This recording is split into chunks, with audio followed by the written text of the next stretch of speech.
An alien race has occupied all of Earth by building giant walls around cities and taking control of governments, but unbeknownst to them, a resistance has started brewing underground. In Los Angeles, a man named Will Bowman is having breakfast with his son, Bram, his daughter, Grace, and his wife, Katie. As he is preparing breakfast, he accidentally drops a single egg, which seems to greatly frustrate him. After breakfast, Katie and Will look at their two children, and there is a certain sadness in Will's eyes. Next, Will arrives at work, where he is operating under the alias Sully. He works at a garage. His co-workers talk about what they are going to do when it's all over. It is not specified what they are referring to, but they all talk about going out of Los Angeles and meeting family members. Afterward, a friend of Will's, Carlos, fits his van with some fuel cells, and it is revealed that Will is embarking on a special mission which seems to be dangerous. As he is driving, it is shown that Los Angeles is under heavy military security. Will becomes nervous as he passes a checkpoint and his ID is scanned. Next, Will meets a smuggler, and it is revealed that the fuel cells in his van were payments for him. Finally, it is shown that a massive wall is dividing Los Angeles from the rest of the world, and getting across it is impossible due to incredibly high security. The smuggler is helping Will get out and go to Santa Monica. As they hide inside a truck, he asks Will why he is doing this, and Will reveals that he wants to go out to find his 12-year-old son, Charlie, who got separated from Will and his family during the arrival. After a few nervous minutes as the truck is getting scanned, Will's truck is allowed through, but when it is almost across, an explosion happens outside, forcing Will to abandon the vehicle. As he steps out, security officials arrive to arrest him along with some futuristic-looking drones. Katie is cycling through the city, and it is revealed that the city is in the state of martial law, where security officials known as the Red Hats randomly arrest people from the street. She arrives at a shady-looking establishment which is the only place still selling insulin. She needs it for her nephew, Hudson. She trades a bottle of wine for it, but when she sees that the insulin is not in good condition, she tries to take it back. However, the woman selling the insulin doesn't let her. Katie pulls out a gun and takes her wine back. The people at the establishment warn her that if the drones see her gun, they will all be killed. Next, it is revealed that the entire city is running on a barter system as the supplies of all the goods are running low. Bram trades his homegrown oranges for other food items with his friends. A bully named Jackson arrives and says that this whole market is his, and no trading goes on here without him getting his beak wet. He could have chosen a less sexually suggestive way of saying taxation. Bram hits him in the face with his bag, causing his nose to bleed, and says that now his beak is wet. They really need to stop saying that. Will is held by the Red Hats, and he demands a phone call to his wife, but they don't permit him. Meanwhile, Katie starts getting worried when he doesn't return home at night, and she goes out to look for him. Bram says that she shouldn't go out this close to curfew, but she doesn't listen. She arrives at Carlos's house and asks if he knows where Will is, and he lies that he doesn't. He also warns her to go home before curfew starts.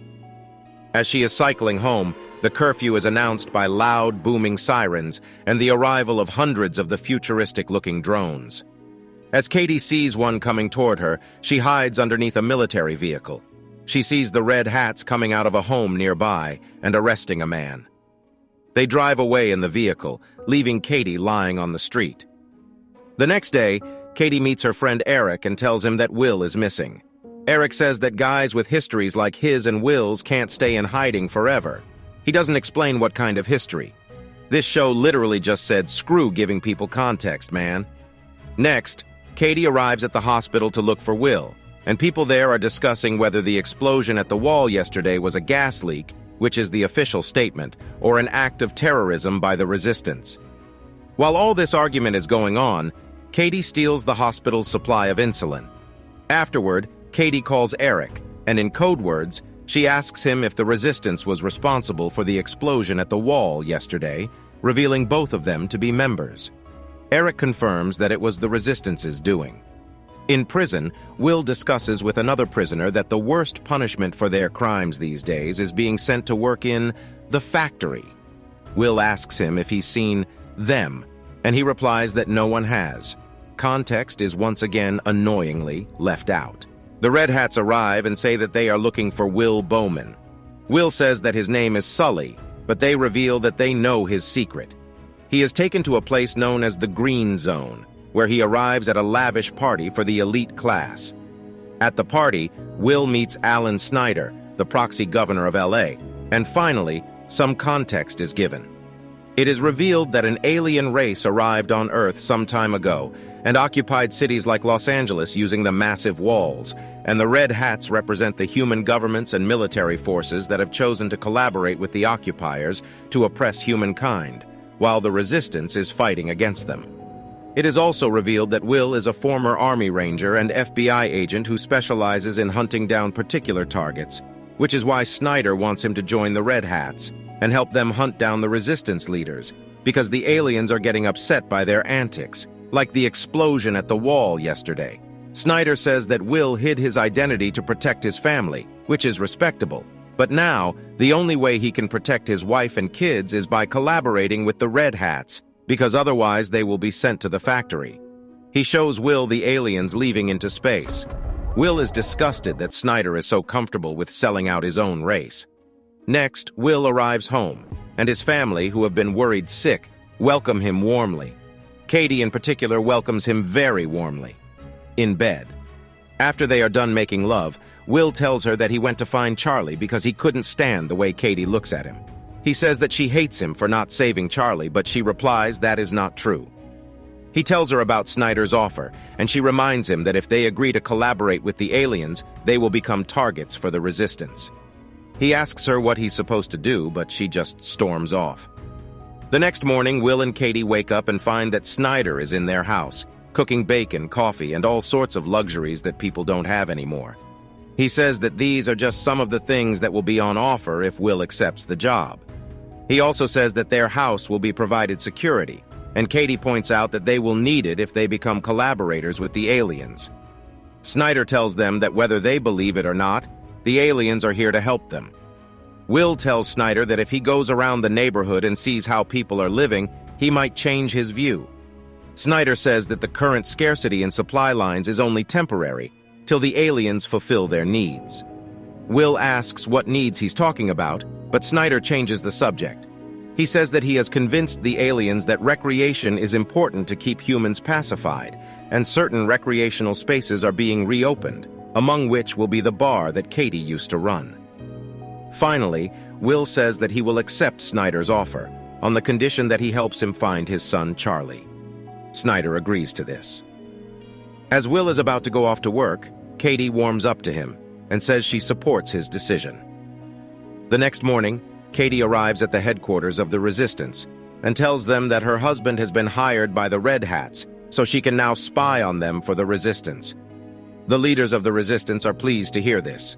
Next, Carlos arrives home, and his wife expresses concerns over the fact that he helped Will prepare for his smuggling attempt, and that might get him in trouble. He assures her everything will be fine, but as he prepares for work, the Red Hats arrive to arrest him. His wife and son hide in their trailer and see everything. Meanwhile, Will arrives home from his first day at work in a fancy new car, and Katie starts questioning him about what the Red Hats have him doing. He reveals that the first day was mostly just paperwork, and his real work will start now. Next, Will arrives at the office of the Red Hats and learns that he will not be in an authority position like Snyder promised him. Instead, he will be answering to a woman named Phyllis, who runs the entire Red Hat operation. Phyllis tells Will that his ultimate task is bringing in Geronimo, the leader of the Resistance, but for now, he has to trace a boy named Andrew, who was responsible for the blast at the wall. Will asks if the boy is a Resistance member, and she replies that he's not. He's just some kid that they paid off to do their dirty work. Afterward, Will gets introduced to his partner, Bo, who takes him to pick out his firearm. Katie arrives at her bar, which Snyder has given her permission to reopen. As she is cleaning up, Eric arrives to see her. He tells her that the Resistance needs to know how close Will is to catching Andrew, and time is a factor that she needs to consider while providing info to the Resistance.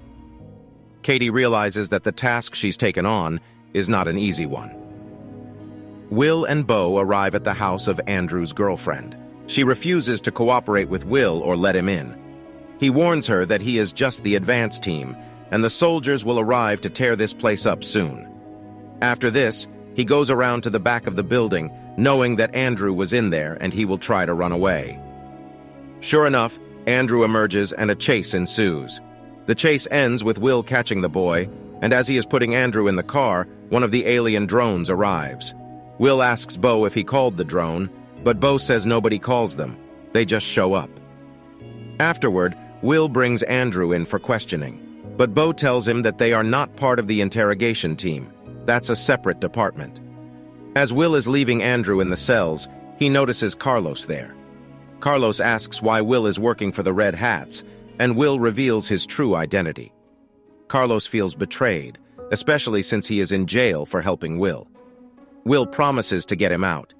He talks to Phyllis about it, but she doesn't seem too eager to do him any favors just yet. Next, Will arrives to check on Carlos's wife and son, but they are not in the trailer. Meanwhile, Katie hears a knock on the door, and it is revealed to be Carlos's wife and son.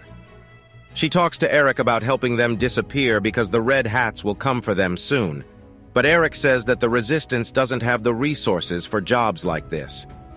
Their objective is to end the alien occupation, nothing else. They can't help everyone. Katie is furious. Will arrives home and discovers that Carlos's family is there. He says that they need to go and get new IDs for them so that they don't get caught.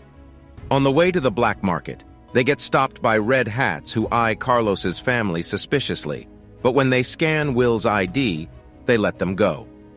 While the IDs are getting made at the black market, Katie nonchalantly asks Will about his progress at work so far, and he reveals that he is working for a woman named Phyllis, and he has already caught Andrew.